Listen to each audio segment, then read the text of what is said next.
অস্ত্র বিক্রি এবং রপ্তানিতে বিশ্বের কোন কোন দেশগুলো শীর্ষ অবস্থায় রয়েছে তা নিয়ে আমাদের আজকের পর্ব।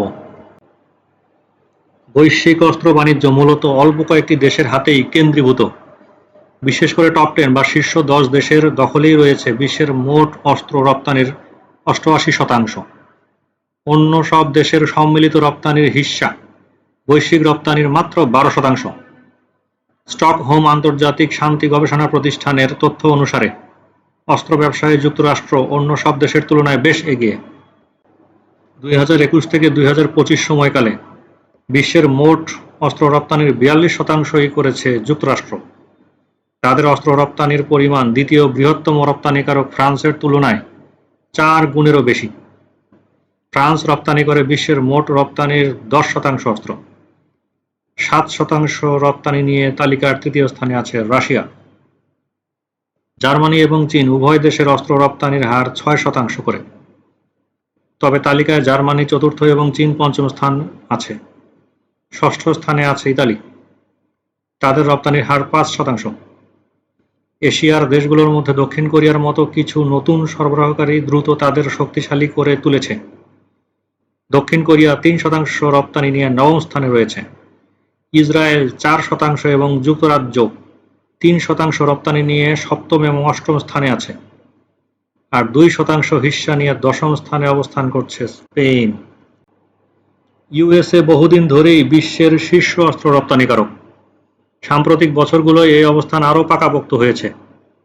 মূলত বিশ্বজুড়ে ভূ-রাজনৈতিক উত্তেজনা বাড়ায় অনেক দেশ উন্নত অস্ত্রের জন্য যুক্তরাষ্ট্রের দিকে ঝুঁকছে। বিশেষ করে ইউরোপে মার্কিন অস্ত্রের চাহিদা অনেক বেড়েছে, যা বৈশ্বিক অস্ত্র লেনদেন বৃদ্ধিতে ভূমিকা রাখে। এই রপ্তানি শুধু ব্যবসা নয়, বরং আন্তর্জাতিক প্রভাব বিস্তারের সঙ্গেও যুক্ত, যার মাধ্যমে মিত্র দেশগুলোর কাছে যুক্তরাষ্ট্র গুরুত্বপূর্ণ সরবরাহকারী হিসেবে অবস্থান ধরে রেখেছে। এই অস্ত্র রপ্তানির তালিকায় একটি উল্লেখযোগ্য পরিবর্তন হচ্ছে। জার্মানি এখন চীনকে পেছনে ফেলে চতুর্থ স্থানে উঠে এসেছে। ইউরোপে নিরাপত্তা উদ্বেগ বাড়ায় সেখানকার দেশগুলোয় সামরিক সরঞ্জামের চাহিদা অনেক বেড়েছে, যা জার্মানির এই অগ্রগতিতে ভূমিকা রেখেছে। অন্যদিকে চীন এখনও বড় রপ্তানিকারক হলেও তাদের বাজার মূলত এশিয়া, আফ্রিকা এবং মধ্যপ্রাচ্য কেন্দ্রিক।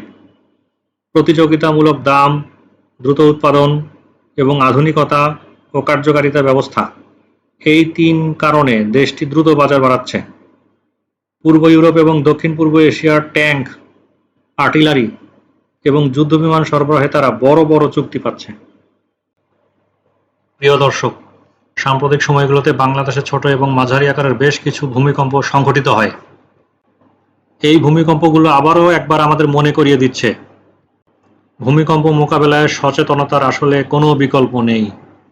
ভূমিকম্পের আগে এবং পরে অত্যন্ত গুরুত্বপূর্ণ দুটি বিষয় হল আর্থকোয়েক রিস্ক অ্যাসেসমেন্ট এবং আর্থকোয়েক ড্যামেজ অ্যাসেসমেন্ট। আপনার ভবনটি অতি পুরাতন হলে এটি একটি মাঝারি বা বড় মাত্রার ভূমিকম্প উইথস্ট্যান্ড করতে পারবে কিনা, এর জন্য আর্থকোয়েক রিস্ক অ্যাসেসমেন্ট অত্যন্ত জরুরি।